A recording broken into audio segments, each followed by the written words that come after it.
Horizon Culture s'intéresse aux contes panégyriques claniques. Quelle est leur importance pour les enfants? On va recevoir sur ce plateau Christian Djossa, il est conteur. Mais d'abord, suivons ce reportage réalisé sur le sujet. Agboaklou manklou, ewakunu mogbetue, aihombo mehome mahon, mehome gokun, aliakpanu mokentogbon. Un peuple, une culture, une identité. Et l'identité fait aussi bien référence au passé qu'au présent. En Afrique, notamment au Bénin, les panégyriques claniques d'une ethnie sont un attribut de son identité culturelle. Je veux juste avancer une partie de louange du roi Béanzin. Béanzin Baïdjire, Sojo Donma Saouvo. Aketo akefo la maku onu klute mno go no le mo e mono khwa voilà khime bono bia khuna e kho charako. Faire connaître aux tout petits un pan de l'histoire de leurs ancêtres pour leur permettre de savoir d'où ils viennent, mais surtout pour leur inculquer au travers de contes des valeurs morales. Binayo, hey! On est ensemble? Oui. Il était une fois un roi sentant sa mort venir, demandant à 10 enfants du royaume de venir l'écouter.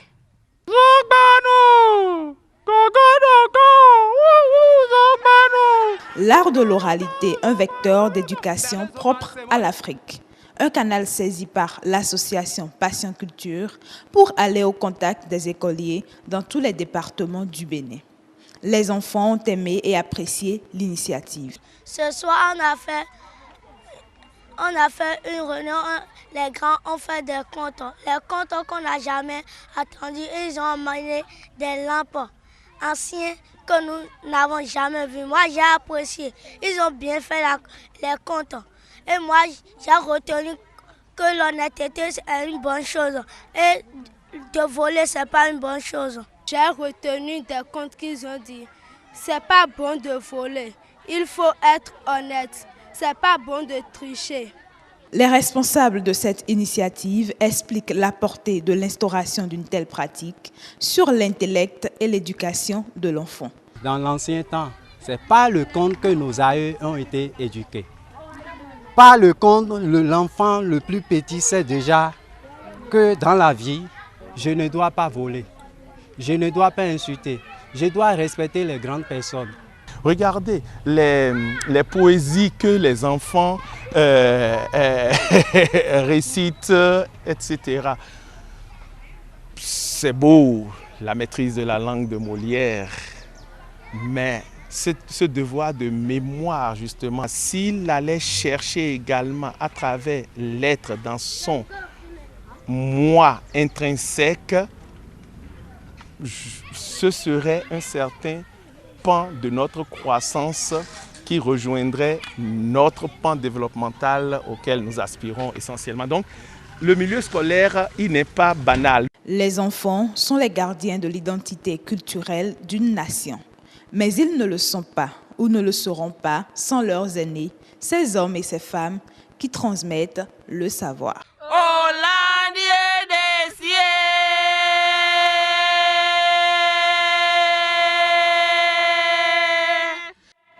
Voilà, et on se retrouve sur le plateau avec Christian Djossa. Il était dans le reportage, vous l'avez vu, les conteurs. On le retrouve pour parler des contes, leur importance pour les enfants. C'était d'ailleurs un reportage de Lucrèce Degla. C'est beau, la maîtrise de la langue de Molière, mais merci d'être là, Christian Djossa. Bonsoir. Merci. Bonsoir, madame.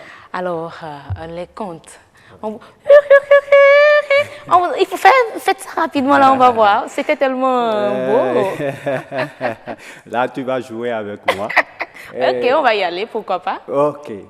Quand je dis bilayo, bilayo, tu dis hé. Hein? Oui. Voilà. Bilayo, bilayo. Il était une fois dans un grand royaume. Oui. Et dans ce royaume, il y avait un grand roi, un roi tyran. Oui, je dis bien roi tyran. Bilayo, Bilayo. Voilà. Ce roi avait 3 fils qui ne s'entendaient jamais. Et cela le rendait très soucieux. Il réfléchit longtemps. Des années passaient. Mais un jour, il se leva tout souriant. Mais pourquoi il souriait? Mion. Quand je dis mion, tu dis zo. Mion. Zo. Il est allé dans une grande brousse. Et puis, il est rentré avec 3 bâtons. Et rapidement, ces 3 bâtons, il les attacha et fit un fagot. C'est-à-dire un fagot de 3 bâtons. Il appela ses enfants et il leur dit, « Mes chers enfants, aidez-moi. Vous savez, je suis vieux, je n'ai plus d'énergie pour pouvoir briser ces 3 bâtons. » Le fagot de 3 bâtons. Et ses enfants lui ont dit, « Père, nous allons t'aider. » Le premier essaya. Il croyait qu'il pouvait briser facilement le fagot de 3 bâtons. Mais il essaya en vain. Tous les 3 ont essayé, n'ont pas pu. Au moment où ils essayaient, le vieil homme était assis dans un coin, les observait et puis souriait en tirant sa barbe blanche. Lorsque les enfants ont terminé, il se leva et il leur dit, « Mes enfants, approchez. Écoutez-moi bien. Écoutez-moi bien. Vous voyez, c'est un fagot de 3 bâtons. Pour les briser, il suffit de les détacher. » Et le vieil homme détacha effectivement le fagot de 3 bâtons, prit un à un les bâtons, les brisa devant les enfants sans peine. Les enfants étaient tous hébétés, étaient en train de le regarder. Et quand il a fini, pour finir, il dit, « Mes chers enfants, unis, vous serez tous invincibles. Mais divisés, vos ennemis vous anéantiront à jamais. » Voilà. Mion. Zo. Voilà. Ah, mais franchement, quelle est l'importance des contes? Parce que là, c'est en disparition, on n'en retrouve plus. On a même salué cette initiative-là, raison pour laquelle BBB4 était à vos côtés. Quelle est l'importance des contes? Oui, l'importance des contes aujourd'hui. D'ailleurs, quand nous faisons un regard rétrospectif, nos aïeux ont été éduqués par le conte. Par le conte, l'enfant le plus petit connaissait déjà le respect de la parole donnée. Mais qu'est-ce qu'il y a dans le conte? Le conte, il y a nos valeurs africaines. Nos valeurs africaines, c'est l'éducation. L'éducation même, c'est le conte. Le conte pour nous, c'est une école. C'est pourquoi nous avons un slogan aujourd'hui. Et quand on va vers les enfants, on dit conte au lieu de dire raconte. Nous, on a mis ça de côté. On dit conte, l'enfant doit dire école africaine. Et c'est notre slogan aujourd'hui. Donc ce n'est plus conte, raconte. Oui, non, ce n'est plus conte, raconte. Conte, école africaine. Voilà. C'est une école que nous avons de plus cher aujourd'hui. Cette école est en voie de disparition et puis personne n'en parle. Oui, nous, au sein des Passions culturelles, nous nous sommes dit dans un pays, pour un bon développement du pays, chaque citoyen doit participer au développement. C'est là le président de la structure Passion Culture, le professeur agrégé Aimé Avolontois dit, nous allons initier ce projet pour restaurer nos valeurs. L'objectif même de nos activités, c'est de contribuer à la restauration et à l'enracinement de l'éducation artistique, assise sur nos valeurs culturelles et orales béninoises, surtout dans nos écoles. Dans nos écoles. Mais pourquoi avoir choisi les écoles? Pourquoi cette cible, les enfants? Voilà. Et revenir à cette école aujourd'hui, pour nous, c'est d'outiller nos congénères. Nos congénères à inculquer à leur tour et à leur progéniture et le socle de raffermissement de notre moi d'Afrique. Et avec ces enfants, nous aurons des résultats à long terme. Parce que les parents aujourd'hui, leur seul souci, c'est comment faire trouver de l'argent, s'occuper des enfants. Voilà. Nous nous sommes dit, ces enfants, leur seul souci, c'est l'amusement. Mais l'enfant a besoin de se distraire pour être éduqué aussi.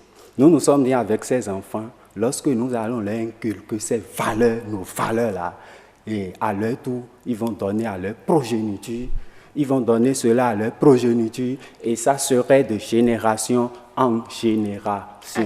C'est pourquoi notre cible aujourd'hui, c'est les enfants oriens. Actuellement, on a 2 projets en cours. La nuit des contes et des panégyriques et tournée scolaire de contes et des panégyriques. Et parlant d'ailleurs des panégyriques, oui.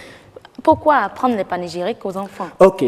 On dit souvent que c'est la femme qui doit maîtriser les panégyriques claniques de son mari ou de la famille de son mari, mais pourquoi les enfants? Pas les femmes seules, même l'homme aussi. L'homme, le mari doit maîtriser les panégyriques de sa femme. Pourquoi je dis ça? Le mari, peut-être, il a offensé sa femme et il sait que quand je vais rentrer maintenant, bon, ça ne serait pas facile pour moi. Mais s'il maîtrise les panégyriques de sa femme, une fois arrivé à la maison, il commence par chanter, faire l'éloge de la liée de sa femme. Je vous dis, la femme, elle va tout laisser.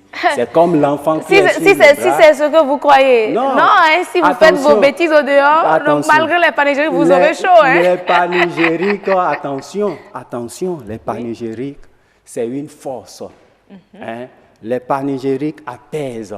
Quand vous êtes en colère, l'enfant qui est sous le bras de sa maman et qui pleure tout le temps, et l'enfant commence par dire Agboaklou manklou, Ewakulu ogbeshwe, Aihon mehome mahon, mehome goku goku, Aliakpanou kentogbon, Adjakbo temangbe, c'est sous l'enfant regarde sa maman et sourit. C'est comme ça aussi les grandes personnes qui se fâchent et on commence par leur chanter les panégyriques. Attention, nous chez nous en Afrique là, nous avons nos réalités. Et c'est notre culture, c'est ce que nous avons de plus cher. Aujourd'hui, ce que nous disons aux enfants dans les écoles, parce que quand on a appelé les enfants pour nous dire les panégyriques, plusieurs nous ont dit qu'ils sont des enfants d'Abraham, d'Isaac et de Jacob, ennemis des sorciers. Mais je leur ai dit, nous sommes tous les enfants d'Abraham, d'Isaac et de Jacob. Nous ne venons pas d'un arbre, nous venons d'une lignée. Et nous devons apprendre à chanter les panégyriques de nos lignées. Et c'est pourquoi on a un slogan pour les panégyriques. Les panégyriques, quand on dit les panégyriques, l'enfant doit répondre nos identités culturelles. Les panégyriques, ce sont nos identités culturelles. On dit conte, l'enfant dit école africaine. Panégyrique, nos identités culturelles. Voilà. Là, franchement, mais qu'est-ce que vous attendez? Qu'est-ce que vous attendez en initiant cela, en apprenant aujourd'hui les panégyriques claniques aux enfants? Est-ce que l'enfant, après avoir offensé son père ou sa mère, doit réciter les panégyriques claniques de celle-ci? Non. L'enfant qui offense ses parents, bon, est-ce que... non, c'est un exemple, hein? Oui, les enfants dès bas âge, ils doivent commencer par apprendre les panégyriques.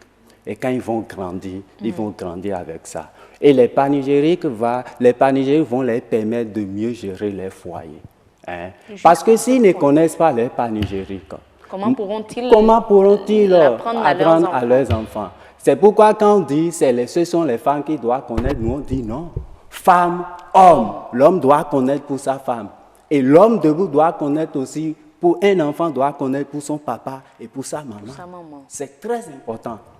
Et je dis toujours, aucune religion ne peut jamais interdire aux fidèles de ne pas connaître ces panégyriques. Et je Parce dis que ceci, il faut le dire, c'est différent de l'incantation. Voilà, c'est différent, ce n'est pas du fétichisme. Et je dis toujours, un pasteur ou un prêtre qui le dira, moi je vais demander un débat contradictoire. Parce qu'un pasteur qui le demande qu'on ne doit pas dire ces panégyriques, et lui, il ne connaît pas, donc il a renié sa famille. Il a renié sa tradition. Sa tradition. Alors c'est impossible. Personne ne peut renier sa famille dans la vie. Et qu'est-ce qu'on doit déjà commencer par faire chez nous pour retrouver ou pour renouer contact avec nos valeurs africaines? Est-ce qu'on doit déjà commencer par faire encore les feux, réunir les enfants autour du feu le soir, leur réciter des contes? Que faire? Forcer. C'est en cela que je vais vous expliquer rapidement la nuit des contes et des panégyriques. La nuit des contes des panégyriques, nous avons commencé ce projet depuis le 16 août 2017. C'est une caravane de contes qui sillonne tous les départements du Bénin en essayant d'entrer dans chacune de nos communes.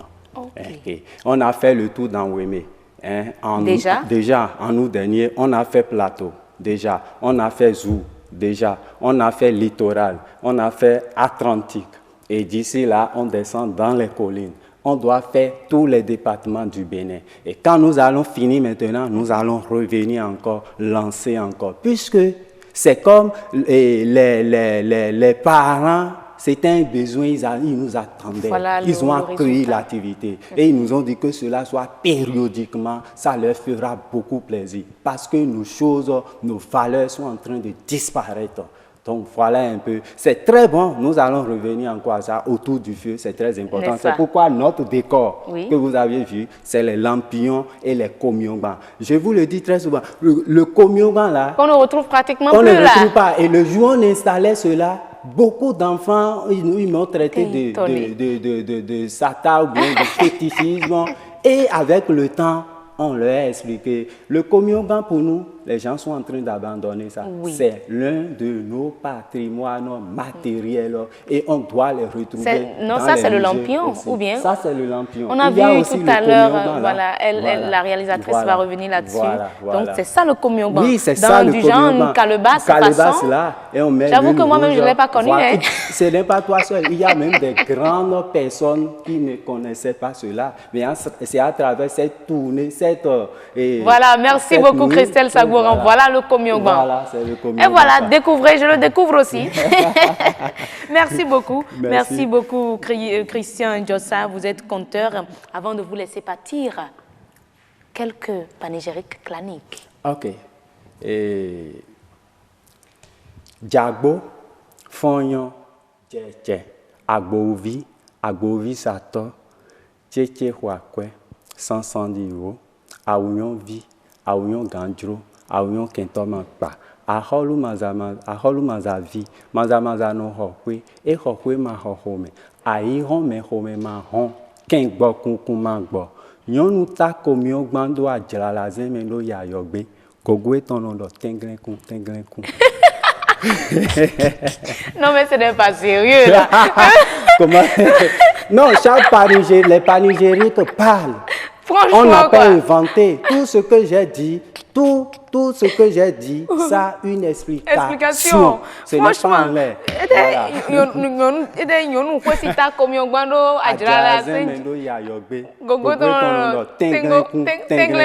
Voilà. Non mais franchement, non mais quand même là, pas la femme. Il y a de ces panégyriques claniques là qui, franchement, il faut dire, insultent parfois. Non, ça n'insulte pas.